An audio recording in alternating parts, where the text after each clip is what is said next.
Olá, querido jovem, hoje nós vamos dar continuidade ao estudo do documento final do Sínodo com a parte 2, os olhos dele se abriram.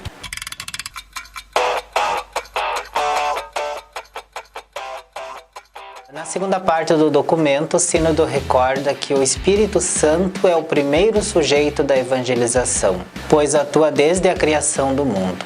É usado uma expressão teológica importante, que o Espírito rejuvenesce a Igreja, isto é, no número 60 do documento. O Espírito Santo, atuando nos jovens, imprime na Igreja um rosto alegre e jovial. Não é, portanto, uma questão de criar uma nova Igreja para os jovens, mas de redescobrir com eles a juventude da Igreja.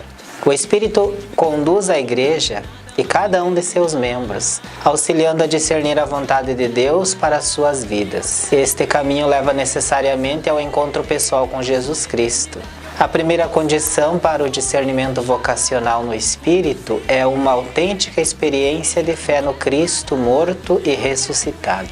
A juventude é uma época própria para o discernimento. É a passagem da infância para a idade adulta. O cenário atual, no entanto, é de um mundo instável, que não crê mais em caminhos estáveis. Esse modo de pensar influencia a mentalidade juvenil, cujo medo do definitivo gera uma espécie de paralisia das decisões. A grande pergunta nessa fase é pela identidade: quem sou eu?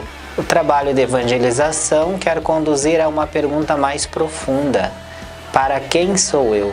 Um tempo de extrema importância e significado.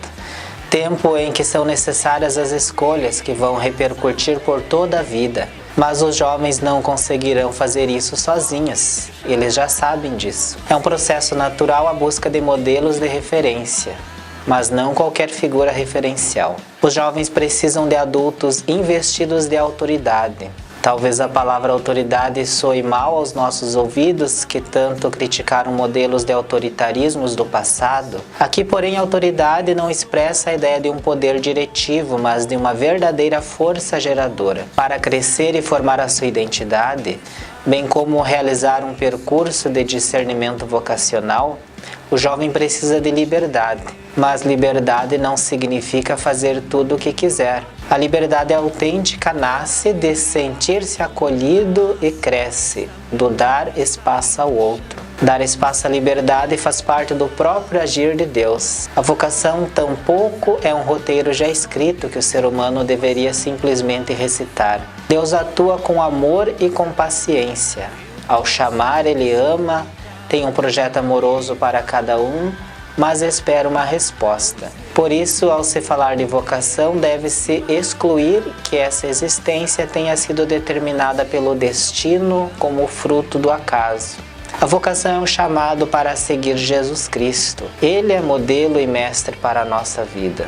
Os jovens têm muito presente que a vida de Jesus continua sendo profundamente atraente e inspiradora. Já a figura de Maria é fonte de inspiração para o discernimento vocacional. A jovem que com o seu sim tornou possível a encarnação, criando as condições para todas as outras vocações. Ao lado da Virgem, também a figura de José, seu esposo. É um modelo exemplar de resposta vocacional. Em nenhum momento se disse que vocação é para uma autorrealização individualista e egocêntrica.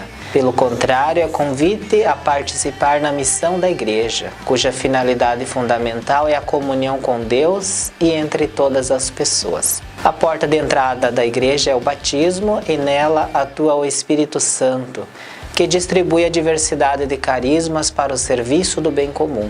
Não existe um carisma mais importante que o outro. Na Igreja, cada membro é necessário e, ao mesmo tempo, dependente do conjunto. Ajudar os jovens a apreciar o mistério da vocação também no âmbito exterior ao campo de atuação da Igreja. Perceber que o trabalho é, para muitos, ocasião de reconhecimento e valorização dos dons recebidos. São também vocacionados aqueles que respondem ao chamado para o matrimônio. A Igreja trabalha e espera que os jovens redescubram e compreendam a beleza da vocação nupcial. Sobre a vocação à vida consagrada, em meio a uma cultura autocentrada e autorreferencial, Ela é sinal profético de saída de si, do alegre testemunho da gratuidade e do amor. Quanto ao ministério ordenado, a Igreja sempre teve um cuidado particular ao ministério ordenado, ciente de que esse é um elemento constitutivo de sua identidade, também necessário à vida cristã. Dentro do grande leque das vocações está a condição de solteiro.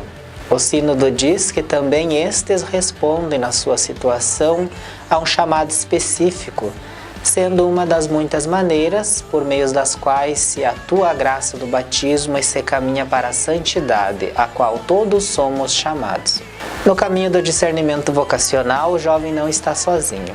Com ele está o Espírito Santo. E para que o jovem reconheça o Espírito agindo em sua vida, outra pessoa, geralmente um adulto, que já fez seu discernimento, o auxiliará. É o que o Sínodo denominou de acompanhante. Aos que são chamados a acompanhar o discernimento vocacional, indica-se aquilo que Jesus fez com os discípulos de Emaús. Em primeiro lugar, aproximar-se.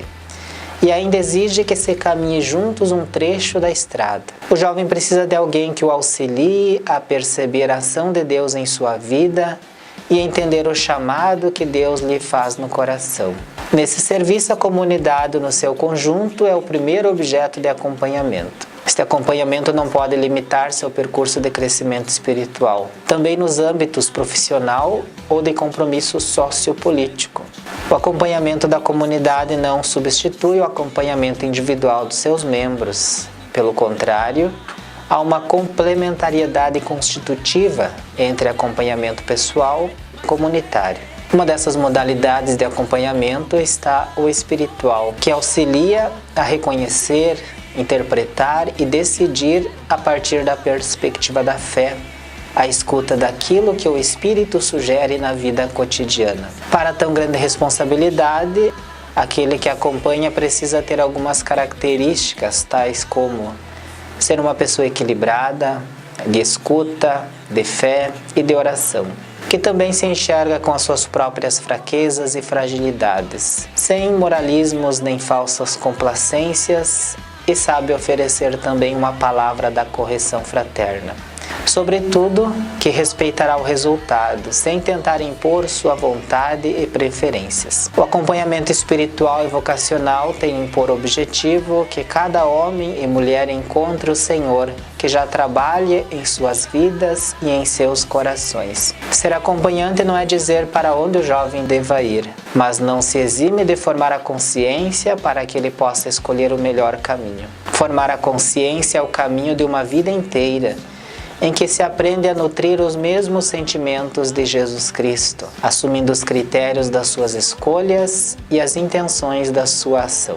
A consciência é o último tribunal que se decide se uma ação deve ou não ser feita. O cristão é formado para nunca se opor à sua consciência. Todavia, a formação dessa consciência passa pela orientação da Igreja, que nos revela quem é Jesus Cristo e sua vontade para conosco. Por meio da mediação da Igreja e de sua tradição de fé, é que podemos ter acesso à verdadeira face de Deus revelada em Jesus Cristo.